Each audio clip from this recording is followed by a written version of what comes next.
Hello and welcome back. This is the final part of the Week 5 lecture, so I just wanted to come back and discuss briefly the annotated bibliography because the first half of that assignment is due at the end of this week, at the end of Week 5. And this is really our first major assignment of the semester. Up until now, we've just been doing research journals, and those are good, those are important, but I tend to keep those assignments pretty brief, and they are designed to be informal. They are really just opportunities for us to practice whatever skill we're sort of working on that particular week. So this is going to be different. The bibliography will take a little bit more time, and just like our research, it is ongoing.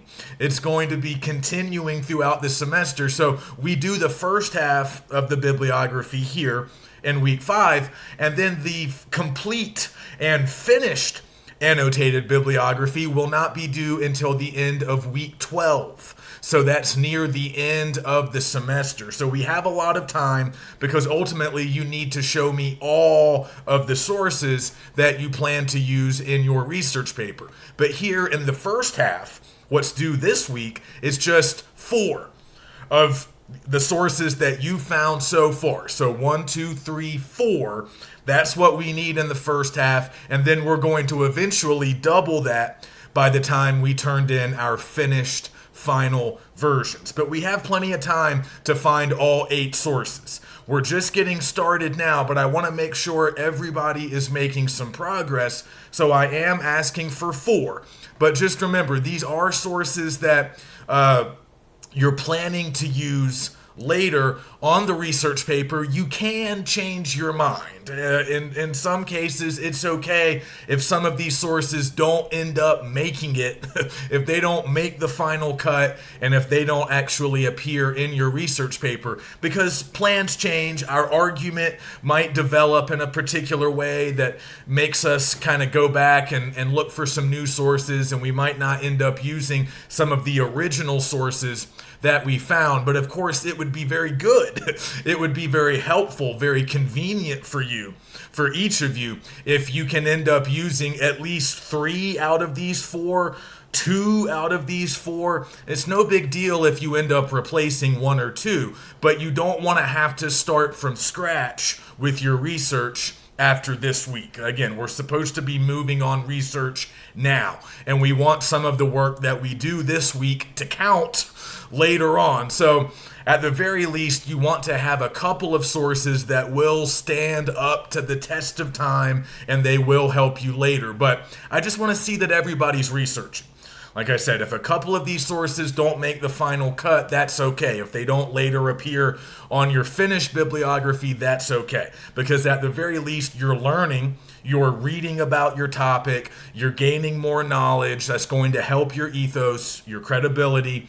So it's all to the good. It's all part of the greater good. But again, we want to be able to keep at least some of these sources to use later. So that's what we're working on this week. So take a look at the instructions. The assignment instructions are posted in the Week 5 module. But I'll just go ahead and tell you guys a little bit about what a bibliography is and basically how we go about doing it. So some of you might have done a bibliography before in some previous class, but if you never have, don't worry about it. I'll tell you about it now. So basically, in a bibliography, you are listing your sources, to put it very simply, but you're not listing them in some kind of bullet point or very informal way. Instead, you're providing complete and correct MLA works cited citations. So in a lot of ways, a bibliography will look like a works cited page, at least in part. It will have those style of works cited citations, again, using proper MLA citation style. The 9th edition of MLA citation rules. That's what we're using in this class. So I already talked about that a little bit in our previous segment when I was telling you about the detailed record that you can look at when you are checking out search results in EBSCO. When you find an article that looks promising, you click on it, Then you go to the detailed record, and from there you can save the file. You can look at the PDF or the HTML. You can save it, download it, put it in a folder, whatever. And on that same page, within the detailed record, you'll have the option to cite that particular source. And as long as you select MLA 9th edition, EBSCO will go ahead and generate that works cited citation for you. How convenient. So you can go that route, but obviously if you're using Google Scholar or if you're just sort of doing your own style of search without the databases, you're going to have to write those citations yourselves.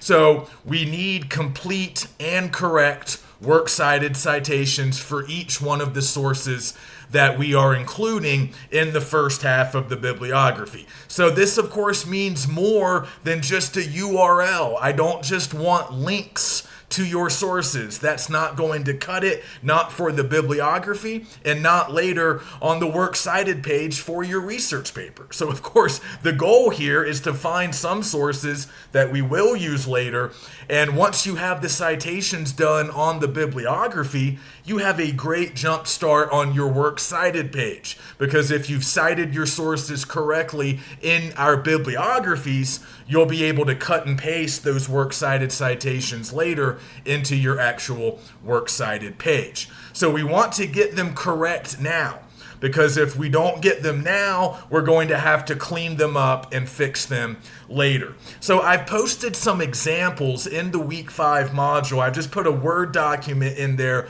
called Bibliography Examples. So you guys can take a look at some different types of works cited citations, because of course the look of the citation is going to depend on the type of source that it is. So most article works cited citations are going to look pretty similar. And you can look at my examples, right? We start with the author's name, as long as we have one, last name first. Then we go with the title of the article, and article titles always go in quotation marks. It doesn't matter if the article is coming from an academic journal or a newspaper or a magazine or even a website.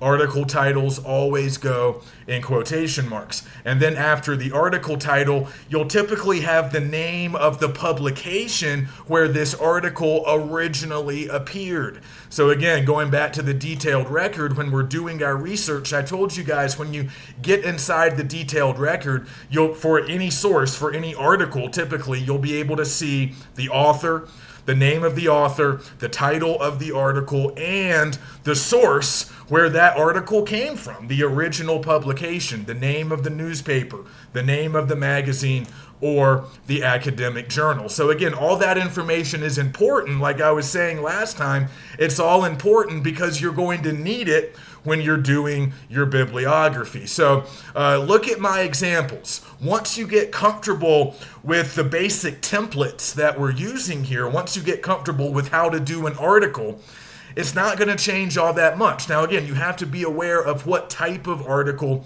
you're looking at. If you're doing a citation for an academic journal article, there's going to be a little bit more info there than there would be for a newspaper article or a magazine article, because academic journals typically come out less often, like maybe just twice a year. Like academic journals are only out twice a year, whereas a newspaper comes out every day. A magazine might come out every week. So with academic journals, there's usually going to be a volume. There's going to be an issue number. You'll have to include the date of publication as well. And then there'll typically be page numbers. Now, for a newspaper, you're just going to have page numbers. You're not going to have a volume or an issue. You're just going to have a page number, and that's typically the case with a magazine as well. And the nature of the dates will be different. So with an academic journal that only comes out twice a year, the date might look like summer 2015. Whereas a newspaper, again, that comes out every day. So that might be a more specific date.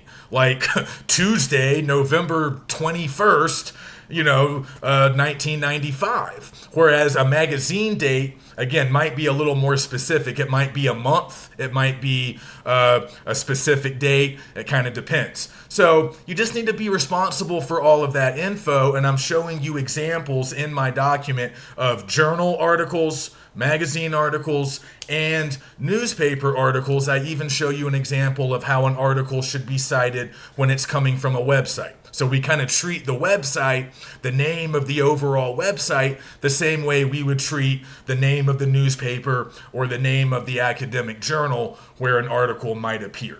So use my examples. What I always tell my students is when it comes to MLA citation rules, you don't need to memorize a lot. I would memorize some really basic rules like article titles go in quotation marks and book titles and the titles of magazines or newspapers or journals, those go in italics. Remember that big things, like things you can hold, an entire book or an entire issue of a journal or a magazine, those get italicized. Smaller things like articles that go inside those bigger things or book chapters, smaller things, those titles will go in quotation marks. So you can memorize some really general rules like that one, but otherwise you don't have to memorize a lot. You just need to know how to use the proper examples.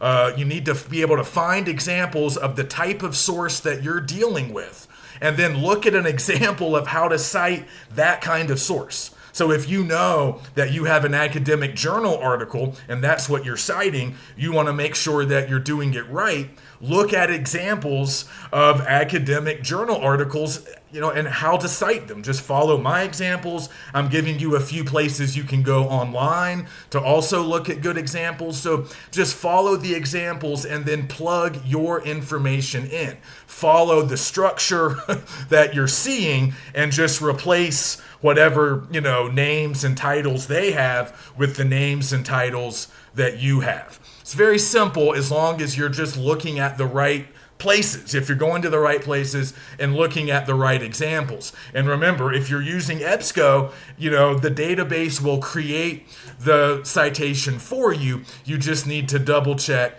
and make sure it looks correct. So I'm giving you examples of every type of article under the sun, how to cite all of them. I'm giving you examples of how to do books and book chapters and even websites. Sometimes we need to cite the entire website, and that's pretty much it. And then other times we're citing specific articles or specific posts within a larger website. So I'm giving you examples of both. So use my examples, use Purdue OWL. That's one of the online resources I'm recommending this week. And you should be in pretty good shape when you're writing your citations. But you're responsible for getting these correct. It's not enough to be kind of in the ballpark. You can't make up your own citation style. Again, don't use APA. Don't use Chicago. You might use those for other classes. But in English class, we always use MLA. And we are on the 9th edition. We update the rules, 9. We update the rules every so often. So we're currently in the 9th edition. Make sure you're up to date. And if you have any questions, of course, let me know. So getting the citations correct, that's the first half of the annotated bibliography. The other half is the actual annotation. So if you read my instructions, you'll see that I want you guys to write a little bit about each one of the sources that you include in your bibliography. Now, what we are writing here is not quite the same as the type of annotations we were writing earlier with the Area 51 article and some of our practice. These are more formal, official annotations. These aren't just notes that you're jotting down in the margins as you read. These are a little bit more focused, and you need to do two things within your annotation, and you're going to have an annotation for each one of your sources. So first, you are summarizing the source that you just provided a citation for. Okay? You're summarizing it briefly. in 2 to 3 sentences. Just give me the main ideas and give me the overall argument or the overall point of the article or of the book, of the website, whatever it is. So keep the summary brief, but tell me the most important stuff, the major ideas, the overall argument. And then the second part of the annotation will also be about 2 to 3 sentences, and that's where you evaluate the source. Is this source reliable? Does it seem reliable and trustworthy to you? And if you don't always have to spend a ton of time evaluating, if it seems good, you can say it seems good, but maybe give me a reason or two based on the author's credentials, based on the publication where it comes from, based on its publication date. It's recent, it comes from an academic journal or a well-respected newspaper. The author has written a lot of other stuff. I can trust it. Okay, that's pretty straightforward, but while you're evaluating, I also want you to kind of explain how you plan to use the source. How are you going to use it in your research paper? How is it going to help you? How is it going to sort of factor in to the argument that you will ultimately make? Now, at this early stage of the game, we might not have all the answers. And in some cases, all we can really say as far as the usefulness of the source, we might just say, I'm learning from it. I'm learning important things about my topic, so that's why the source is useful to me right now. And again, maybe it doesn't end up appearing on your research paper, and that's okay for now. But when we do the final bibliography much later in the semester, by that point, you should be able to tell me very clearly, very confidently, how you're going to use all of your sources in your paper. But we're still a ways off from that. So at this point, we can just speak a little bit more generally. This is useful because it's teaching me something I didn't know. Or this is useful because it supports some of the ideas and feelings and opinions that I already have. So it might help me arrive at my eventual argument. Or this is helpful because it's sharing a new perspective that I've never really considered before. Those are some of the things you can tell me in your annotation. But remember, do the math. I'm asking for a 2 to 3 sentence summary followed by a 2 to 3 sentence evaluation. That's what I want for each annotation. So that means at least 4 sentences, but not really too much more than 6 sentences per annotation. So for each one of your 4 sources, you're going to have the citation and then the annotation. And that annotation will be roughly 1 paragraph long. It will be somewhere between 4 and 6 sentences long. So it's going to take you a little bit of time. Sit down with these sources. Read these sources. You're not going to be able to summarize them or provide any type of evaluation or tell me anything about their usefulness if you don't read them. And when you're reading them, don't forget about the strategies we've been practicing. Underline stuff. Jot down annotations, your own annotations in the margins, kind of the rough ones. Define words, jot down your ideas. Try to pick out the most important parts because you're going to need to tell me some of that. So underline the thesis, underline some of the big ideas, and jot down some of your opinions, the things that you're thinking about as you read, because all of that note-taking will help you when you're writing these big official annotations. So if you have questions about the assignment, let me know. I would recommend to spend the early part of the week researching, utilizing all of the strategies I shared back in part 1 and part 2. And once you found a handful of good sources around the middle of the week, maybe later in the week, you can get moving on the bibliography. So read the instructions in the week 5 module. Look at my examples. I even have an example of what an annotated bibliography should look like. If you have any questions about the formatting or, the way the citation should look, the way the annotation should look, just take a look at my example. I have tons of examples of how to cite different kinds of sources. So use those too. Use online resources. And if you still have questions, email me and we can talk more. Okay? Good luck, and I will see you guys next week.